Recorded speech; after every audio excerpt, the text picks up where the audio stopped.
Good people, welcome back to the show. On this episode, we're going to talk about Caitlin Clark and Angel Reese and their expectations going into the WNBA. Stay tapped in for this episode coming up right now. I'm like, yeah, you see it? Thank you for having me. It's a pleasure to be here. Josh, Kobe Bryant is the best scorer you've ever seen. We can now rearrange history. I'm pushing art and creativity through basketball. I'm all for winning. I'm all for being competitive. But you took it to another level. Good people, welcome to this episode of the show. I'm so excited to get into this with you and talk about Caitlin Clark and Angel Reese. They're in the WNBA now. Caitlin is in Indiana. Angel is in Chicago. We have some things to get into. I won't keep you long, but I want to know your thoughts as I get into some of my takes about both of these situations, both of these young ladies, both of these WNBA rookies who became megastars over the last year in women's college basketball, and rightfully so. And I'm going to get into it, but I definitely want to know your thoughts. Leave comments down below on this video. If you're watching on YouTube, of course, subscribe to the YouTube channel and stay tapped in with more basketball content and more episodes of the show. Of course, this episode is brought to you by Protect Our Queens, where we give women's basketball all of the love, protection, and coverage that it deserves. Check out more Protect Our Queens content on the playlist right here on the channel. And also be sure to check out the Protect Our Queens podcast, which airs live on Tuesday nights on the Give Us a Shot network. My co-host Dwayne Marcus and I really appreciate the support so far, and we have a lot more women's basketball content coming this year. So be sure to go check out the Protect Our Queens podcast over on the Give Us a Shot network. A lot of this I do feel like comes down to how her coach, we're assuming it's the Indiana coach, we're assuming it's the Fever organization, what kind of system they want to run with Caitlin Clark at point as their lead guard. Because I don't know what coach is going to be saying to her, we just want you to be a traditional point guard and just distribute the ball, run our offense. Like, we all know what she is. I will say, based on how the Fever are set up, I'm pretty sure they're going to need her. I'm sure they're going to encourage her to score close to 20 points a game. However many shots that looks like I'm not saying they're going to let her shoot 20 plus shots a game, but I'm pretty sure they're going to be encouraging her to score the ball. I think this is the only take that there is when it comes to Caitlin Clark and how she's going to translate and what she's going to look like in the WNBA. This is the most important thing. This is the only thing. This is what it comes down to. It's how that organization, that coach, that roster even, it's how they want her to play. It's how they are encouraging her to play. So the Indiana Fever system, if we're about to see a system that is built around Caitlin Clark, I've seen several people put it like they should be adopting more like a Warriors type of system, right? Free flowing, a lot of motion, more emphasis on 3-point shooting, which the Indiana Fever have been at the bottom of the league, towards the bottom of the league in scoring and in 3-point shooting over the last few years. Indiana struggled to score 80 points a game the couple years before they got Aaliyah Boston, and last year they just scratched 80. I think they averaged 81 points a game, and the Aces are scoring north of 90 points a game over the last couple years, and that's your standard. That's the team that's at the top of the league right now. They're scoring 90 points a game. The Fever just got to scoring 80 points a game with Aaliyah Boston on their roster last year. I'm interested to see if a lot of these fans who are pronounced Caitlin Clark fans who are saying, like, I am following her to the WNBA. I haven't been paying attention much to the WNBA, but now I will, because now I have a team, because I'm a Caitlin Clark fan. So now I'm going to be an Indiana Fever fan. I'm going to be watching WNBA basketball. I'm wondering if those people will be disappointed if they don't see Caitlin be able to do the things that Caitlin has been doing, that they're used to seeing Caitlin doing at the college level. Mainly, of course, the deep threes, the deep shooting. That's the main thing. That's the main thing. I said this on the Protect Our Queens podcast. The main thing about Caitlin that has driven this mania and fan excitement, the main thing about her game is those deep threes, man, the logo threes.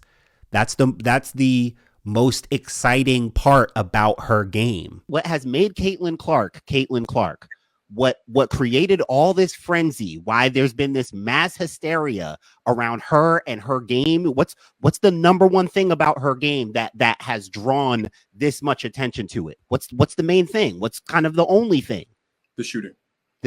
Not just the shooting, the deep threes. The depth of the shooting, yes. The deep a step threes. over half court. It's the gravity. It's not her handle. It's not her. I mean, we acknowledge she's a great passer and stuff, but she's not a great athlete, right? She's not dunking the ball. We're not seeing her play above the rim. That's not what it is. It's a good defender. It's the deep shoot. It's the deep threes. Imagine if she gets to the W and fans don't get that as much. Like I was talking about earlier, like I wonder if fans are expected. It's like, and that again comes down to the coaching and the system and the program. What are they going to be telling her as far as how they want her to play? I can't wait to hear about the reports coming out of practice. This is going to start in practice at the Indiana Fever practices. We're gonna need to know how Caitlin is looking in practice, in those practice reps against her WNBA teammates, right? That's gonna be the first layer of like, okay, how does she look? What is she doing? What is she doing out there? I wonder how much of a point guard Indiana is going to want from her and out of her, because you got to look around too. Indiana has players. Everyone knows about Aaliyah Boston.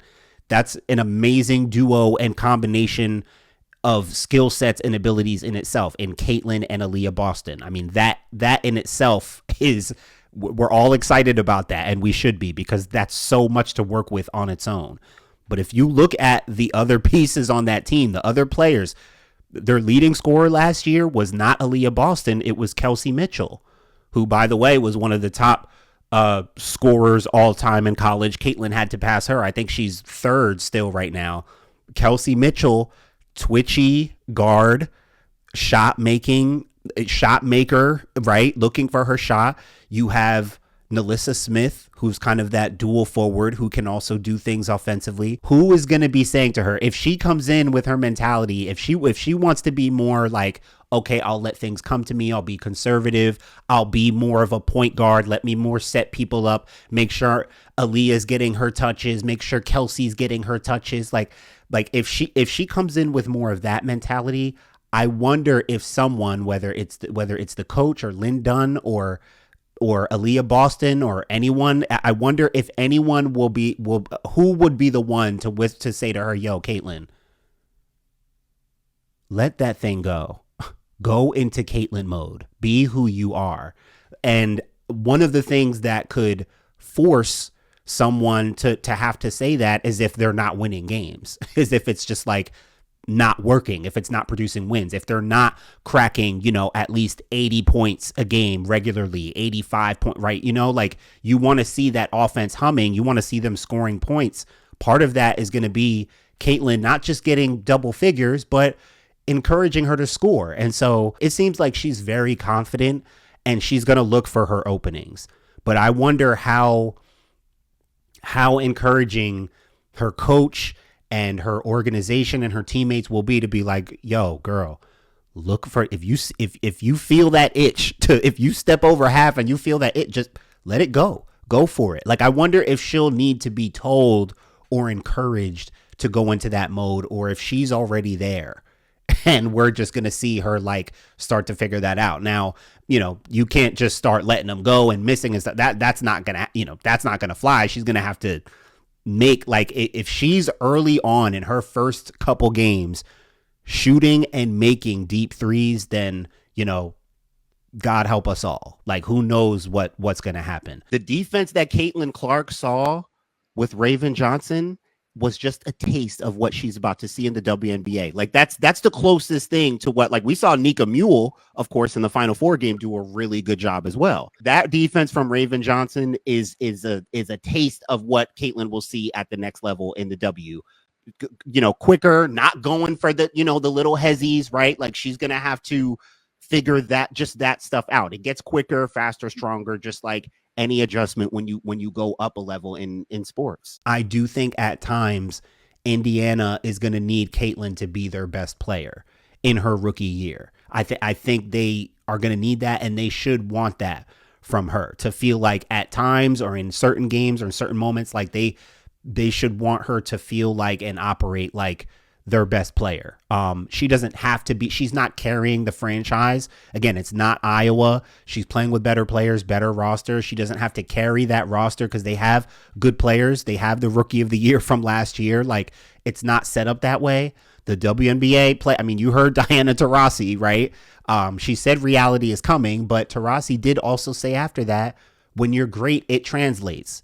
So Caitlin is going to be a really good player at the very least. At the very least, she's going to be really good because she's a great basketball player, shooting, passing, awareness, IQ, right? I know she's not a great defender, but I also believe that more time playing with WNBA and practicing with WNBA caliber talent and players is going to toughen her up, make her a better defender. You become better. That's part of your development going to the next level. That's one of the most exciting things about seeing these great players go to the next level. It's like, okay, now you get next level development, next level experience and coaching and training. So we see a new version of you. So no, I don't expect Caitlin Clark to become some all-world defender, but I also don't think her lack of defense is going to stop her from becoming whatever she's going to become. How explosive she'll be right away really comes down to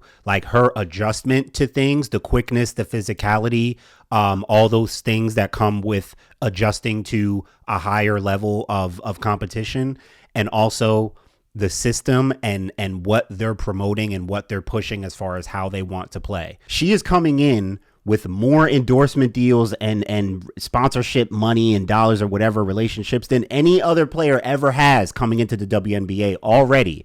Now, that is connected to two things: her personality and her performance. As long as if she keeps performing at a high level, right? She goes to the WNBA, she performs at a high level, then she goes to a level that we haven't even seen yet, right? If she goes to the WNBA and is just like, okay, she's still going to have endorsement deals because her personality and her personal brand is that strong. It's not going to be as connected and tied to her performance on the court. Now, when it comes to Angel, again, I'm really excited about her in Chicago, especially with her going there with Kamilla Cardoso. I feel like it was a brilliant move to bring in two players from two of the biggest brands in women's college basketball in the last couple years, LSU and South Carolina. And if you know anything, I mean, these are two SEC programs. These fan bases are passionate and they are rivals. They have been rivals. Angel and Kamilla, two of the, most talented, most talked about bigs in the country the last couple of years. And now they're teammates. I mean, that dynamic in itself, when we talk about this translation from college fans to fans of the WNBA, that was a brilliant move by the Chicago Sky because they're inheriting fans from two of the biggest programs in women's college basketball that have contributed to the boom of women's basketball over the last couple of years. So that in itself was just amazing and fascinating. You've got all these memes out there now of the LSU and South Carolina fans are like, we've got to get along now. We got to tolerate each other. But it's like the Chicago Sky gave them, they handed them, it's like, we're giving you your new WNBA team. Be fans of us, both of you, LSU, South Carolina. Come on and here, if you didn't have one before, here's your new favorite WNBA team. And I just love that. That's awesome. Chicago traded their best player. Kamilla Copper's in Phoenix. The roster has kind of been gutted. They're kind of resetting things. So it's not like you're not just handing it to your rookie to be like, hey, you're our best player right now. And then two, you got to think about their head coach. Teresa Weatherspoon does not, she plays no games, and she's definitely not the type to name favorites and say, okay, like say they're our best player. We're going through, she's not giving you 20 shots, 15 shots just because of what your name is. Like, you're going to have to work for it with her. You could just already tell if you see her, if you listen to her, like you can tell she plays no games. I feel like Chicago's going to be a do it by committee situation. I don't think they're going to be a team that, like, again, if Angel or Kamilla or Dana Evans or Diamond DeShields, if one of these girls wants to own the role of I'm the team's best player, you're going to have to earn that. Like, you'll have to play your way into that. You'll have to earn it. But as far as the system and the coaching and how they want to play, I mean, they're going to play physical. They're going to play defensive, gritty basketball. They're going to get after it.